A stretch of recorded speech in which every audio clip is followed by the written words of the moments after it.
I am reminded of the deeply touching letters, cards, and messages which so many of you have sent my wife and myself. Alex Ela just delivered one of the grittiest, most emotionally charged comeback victories of her young career, and what she said afterwards sent chills through the stadium and across the tennis world. The 20-year-old Filipino sensation battled past 2024 Olympic silver medalist Donna Vekic in a punishing three-set marathon that stretched to 2 hours and 40 minutes at the ASB Classic in Auckland, New Zealand. After dropping the opening set to a seasoned veteran, Ela dug deep into reserves of courage and resilience, pushed through a medical timeout, and summoned the heart of a true champion to complete a breathtaking comeback in front of a crowd overflowing with Filipino supporters. This was not just another first-round win on tour. This was a declaration, a message sent loud and clear to the tennis world that Alex Ela is ready to take a massive step forward in 2026.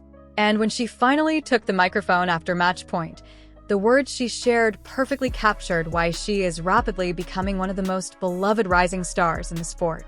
The ASB Classic is more than just another stop on the WTA calendar. It is one of the most important warm-up tournaments ahead of the Australian Open, offering players a final chance to fine-tune their games before the first Grand Slam of the year. For Ela, this event carries special significance. It represents the final stage of preparation before making her long-awaited main draw debut at the Australian Open. Entering the tournament as the fourth seed behind Ukraine's Alina Svitolina and Americans Emma Navarro and Eva Liss, Ela arrived in Auckland full of confidence and belief. That confidence had been earned.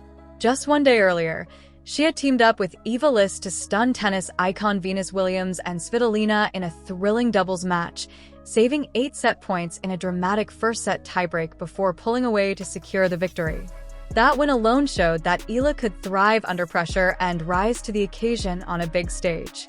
But singles competition is a different battlefield altogether, and her opening round test could not have been tougher. Donna Vekic represented exactly the kind of challenge that separates contenders from pretenders. The 29-year-old Croatian entered the match ranked 69th in the world after a difficult 2025 season that saw her slide from a year-start ranking of 19. But rankings only tell part of the story. Vekic's resume speaks for itself. She reached a career-high singles ranking of world number 17, captured 4 WTA singles titles, made the semifinals at Wimbledon in 2024, and claimed the silver medal at the Paris Olympic Games, cementing her reputation as one of the most dangerous players on tour when in form.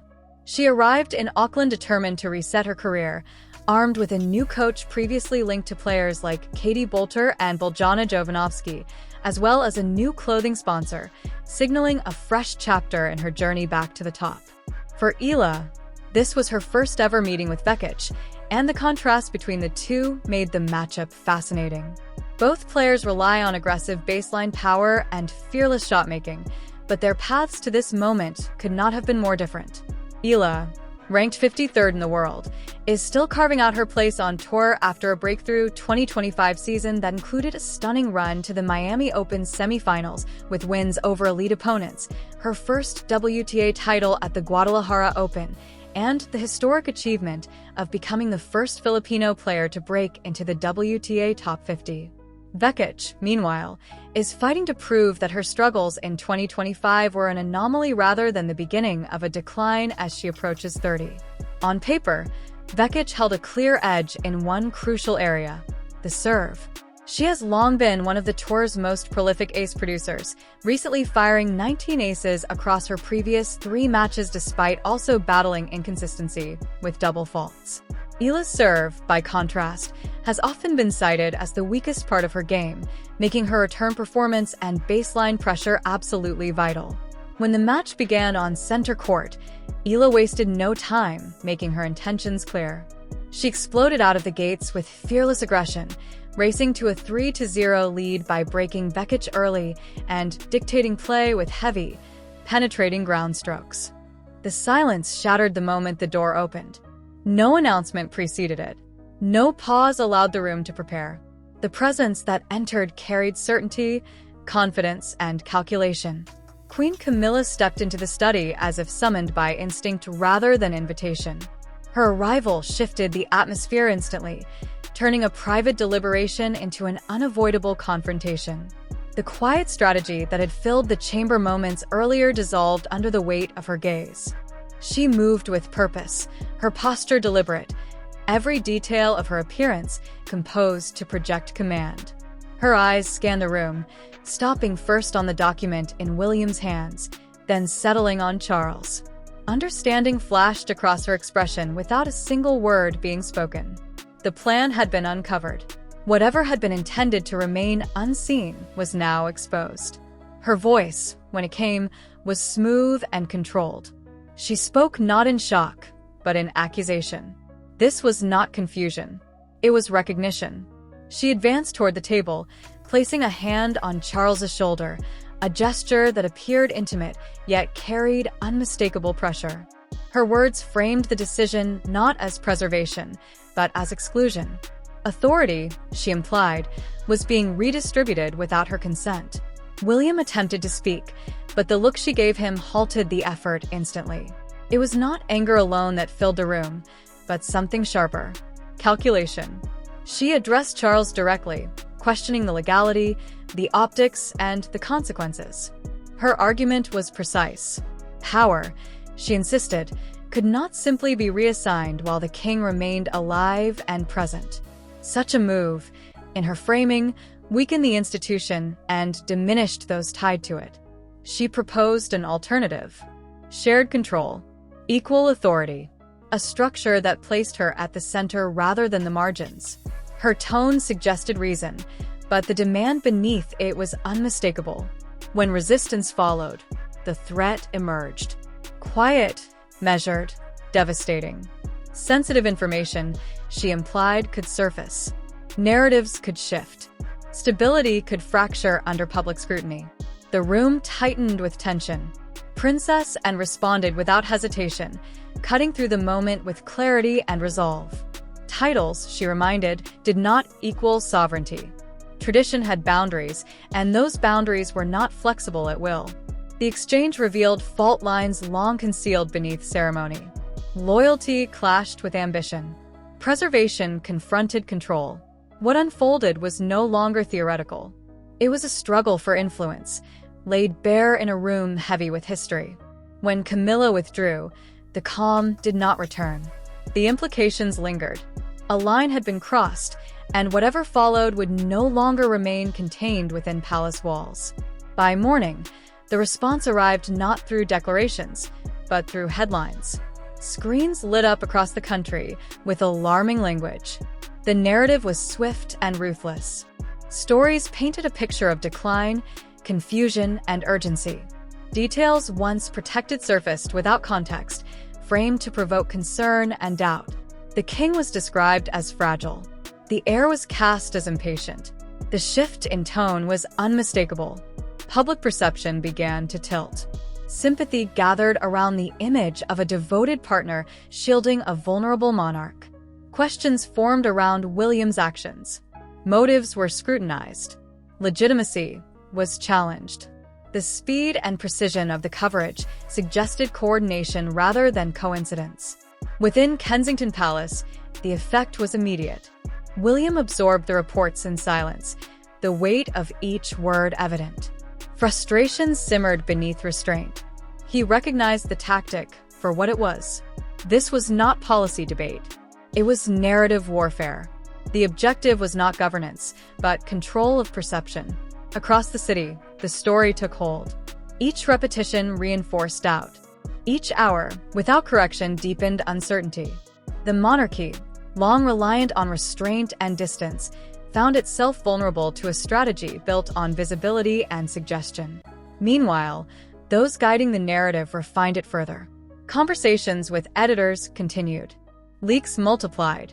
The message sharpened. Only one figure, it was implied, stood between chaos and continuity. Princess and observed the unfolding situation without reaction. She did not respond publicly.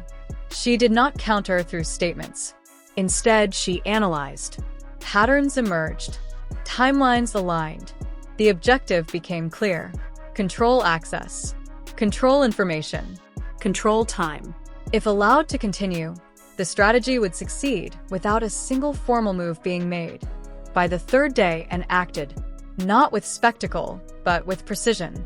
She summoned William and a single trusted authority to a location far removed from scrutiny. No devices were permitted, no records created. The setting was chosen for privacy and clarity. This was not a discussion fueled by emotion. It was preparation for response. She laid out the situation plainly. What was happening was not disagreement. It was an attempt to reposition authority through technicalities and delay. Existing structures could be exploited. A declaration of incapacity, even implied, would trigger processes difficult to reverse. An alternative path existed, but it required decisiveness.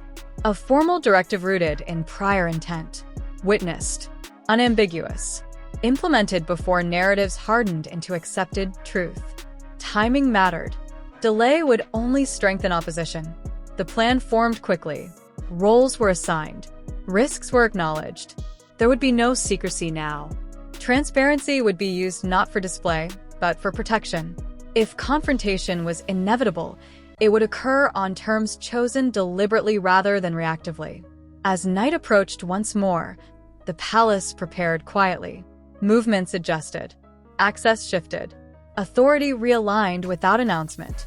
The corridors filled not with chaos, but with intention. The moment was approaching when silence would no longer suffice. The next step would determine whether control returned to clarity or remained trapped in manipulation. The palace after midnight is not asleep. It breathes differently. Corridors that echo with ceremony by day become narrow arteries of power by night, carrying decisions that never appear on schedules. As the clock edged closer to 11, Buckingham Palace entered one of those rare moments when control shifts without applause. Guards changed positions without explanation. Access points closed softly. The building itself seemed to understand that something final was approaching. Prince William moved through a lesser-known passage, his step steady, his expression unreadable. There was no entourage, no insignia, no outward signal of rank. Beside him walked the Archbishop of Canterbury and 2 constitutional advisors whose presence alone signaled gravity. This was not pageantry. It was procedure stripped to its core. Princess Anne waited at the end of the corridor, still and composed. She did not greet them with words. A single nod was enough. Everything that needed to be said had already been settled. She gestured toward the door ahead, heavy oak, polished by centuries of history. Behind it, the conflict that had been shaping the last days waited to be resolved. Inside, King Charles rested against pillows, pale yet alert. The fatigue was undeniable, but so was awareness. The room was dim, quiet, and tense. Before anyone could speak, Camilla positioned herself between the king and the doorway, her stance defensive, her voice sharp. She declared the space private, the visit unauthorized. It was a familiar tactic. Authority asserted through insistence. No one moved. Silence filled the room with more force than argument. Princess Anne stepped forward, her presence cutting through resistance. She spoke not in accusation, but in declaration. They were there to enforce the king's expressed will, witnessed and lawful. The framing mattered. This was not intervention. It was execution of intent. William knelt beside his father, taking his hand carefully. His tone was calm, controlled, and direct. He spoke of resolution, of ending the uncertainty that had been allowed to grow. Before Charles could respond, Camilla thrust a document toward him, urging a signature that would reframe the situation entirely. Her words pressed urgency, warning, fear. The Archbishop intervened. His voice carried authority grounded not in emotion, but in statute. He stated plainly that coercion of a reigning monarch under these conditions constituted a grave violation of law. The term he used landed heavily in the room, freezing movement and breath alike. What followed was performance. Tears appeared. Accusations shifted. The narrative changed from control to victimhood in seconds. It was executed with precision, designed to destabilize resolve. But the moment had passed. The room had already shifted. princess, and opened a leather case she had carried in silence. From it, she produced an envelope sealed decades earlier. Its contents were not speculation.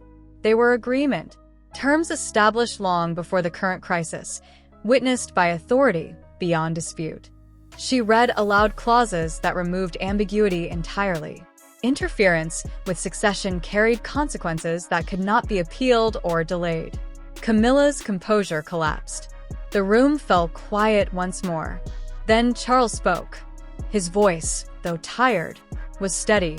He stated clearly that his awareness had never faltered. Observation, he said, had guided patience. Now patience had ended. The pen was placed in his hand. There was no hesitation. The document was signed. William followed. The Archbishop and Princess, and affixed their witness. The time was recorded. Final. Irreversible. Guards entered quietly. Camilla was escorted from the room without resistance. The door closed behind her with a sound that echoed finality rather than force. No argument followed. The matter was settled. In the days that followed, the nation was given only fragments. Carefully measured statements. Neutral language. Withdrawals explained through necessity, not conflict. Authority expanded through procedural phrasing rather than declaration. The absence of spectacle was intentional. Power moved best when unnoticed. William stood alone one evening, overlooking the city. Below him, life continued unchanged. That was the point. Stability achieved its purpose only when disruption was avoided. The weight he carried was real now, not symbolic. There would be no rehearsal. Every action from this point forward would define not only his leadership but the relevance of the institution itself. Behind him, quiet support replaced words. There was no celebration, no relief, only acceptance. The threat had been neutralized, the structure preserved, the future no longer uncertain, but demanding. History would not record the tension of that night in detail. It would not capture the silence, the restraint, the calculation. It would note only that authority shifted smoothly, without crisis, without collapse. That was by design. The final chapter remained unwritten. How power would be used mattered more than how it had been secured. And that question, more than any confrontation or decree, would determine what came next. 7 days passed, yet the country felt none of the turmoil that had nearly torn the monarchy apart. That, in itself, was the greatest success of the operation. Britain continued to move on schedule. Trains ran. Parliament debated routine matters. News cycles shifted to ordinary concerns. The silence was intentional, carefully engineered, and deeply strategic. When power moves correctly, it does not announce itself. It simply functions. At precisely 6 in the evening, the BBC interrupted programming with a short, neutral statement from Buckingham Palace. The wording was sparse, almost dull by design. Queen Camilla would be stepping away from all public responsibilities and relocating to a private residence in Scotland for an extended period. No explanation beyond health and privacy. No commentary. No follow-up questions allowed. The message lasted less than a minute, yet its meaning echoed far beyond its length. The situation was closed. Moments later, a second notice appeared. This one was written in the language of governance rather than emotion. King Charles III had authorized an expansion of constitutional authority to the Prince of Wales. The phrasing avoided drama, avoided implication, and avoided confrontation. It described continuity, efficiency, and duty. But beneath the restrained language lay the truth.